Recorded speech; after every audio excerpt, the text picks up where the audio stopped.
Okay, WordPress is highly customizable, which means that it has what it calls plugins. They change the functionality of WordPress, sometimes for the better, usually for the better, sometimes for the worse.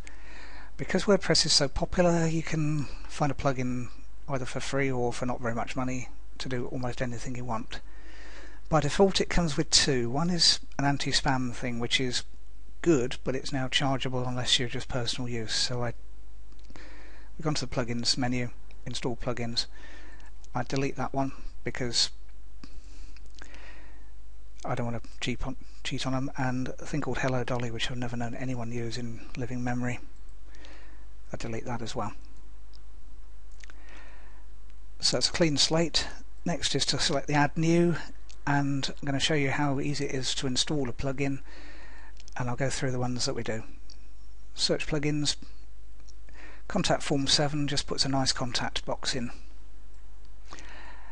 and once it's installed you can see how fast it does to install. Activate it, and so that means we can do a contact form, which we'll do in another video. At the moment we're just adding plugins. Next one, I'm going through in pretty much alphabetical order. Exclude pages from navigation, or exclude pages. What that does, literally does exactly what it says. Sometimes there's things that you don't want in the main menu bar in the pages. Typically it's things like a privacy page which you want, but you don't want to be in the main menu because it's something that just needs to be there. So exclude pages just gives a tick box on the pages thing on WordPress that says, do I want it there? And you tick if you don't. So that's easy. I'm quite an old-fashioned one on stats. I'm going to use Jetpack Lite, which is WordPress's own stats package. Needs a little bit of activation on it. That particular one is activated. Normally you'd have to go in and just log into your WordPress site, but because that particular domain's already on WordPress, it knows, and that will just give you, not this minute, but it'll give you extra stats. Let me just check. Sorry, plugins activated, but yeah, beg your pardon, I have to log in to connect to WordPress to log it in. So on the right hand side of that screen it just says connect to WordPress. That just gives you my login details for WordPress. I'm not going to show you those, so I'll pause the video for a sec. Okay, I've authorized that with WordPress. If you haven't got a WordPress account, it gives you all the information you need to create one and then activate. I don't use their particular short links, I use a different one. We'll come on to that in a sec.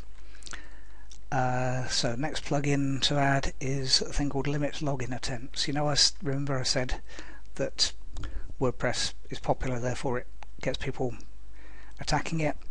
Limit Login Attempts doesn't give people many chances to do that. So I'll show you all these different ones in another video. All we're doing on this one is showing you the quick install. Spam-free WordPress, that's what I use instead of Akismet. It works okay.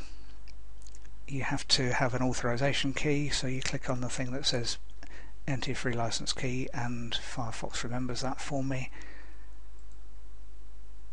So instead of all the sections saying this needs whatever, it's now activated. Very quick, very easy.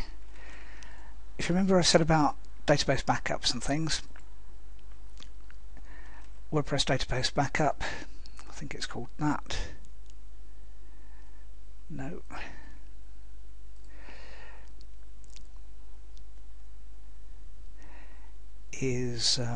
Let me find the right one.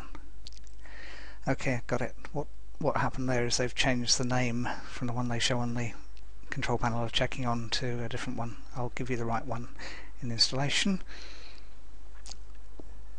I'm going to activate. We'll come back to settings in another video. It's just easier to activate as you go. You can bulk action, but I just find it easier. WordPress SEO is the next one. WordPress SEO by Yoast is the one I use. It seems there's other ones out there. Different people have their own favourites. This is the one I've homed in on recent installations. It seems to be the best supported, and you can either allow tracking or not. and that's not happy about something, so fair enough, not worried about that particularly. Huge SEO, unblocking access to robots, yeah, that's because it's a demo site and I got rid of the tour. 2 more to go. You remember I said I didn't use the default WordPress shortener, I used WP Shorties. It gives me some quite nice information. And one final one that I use is yet another related post plugin. What that does, that'll give you links at the end of each post to similar posts. It's quite good at working out what's what, and it just gives people a chance to browse around you. Where we've noticed I'm clicking all the signs that say I'd like to read more, because generally I don't really care. So that's the plugins installed. The next video we're going to come on to what you actually do with them, how you set them up properly.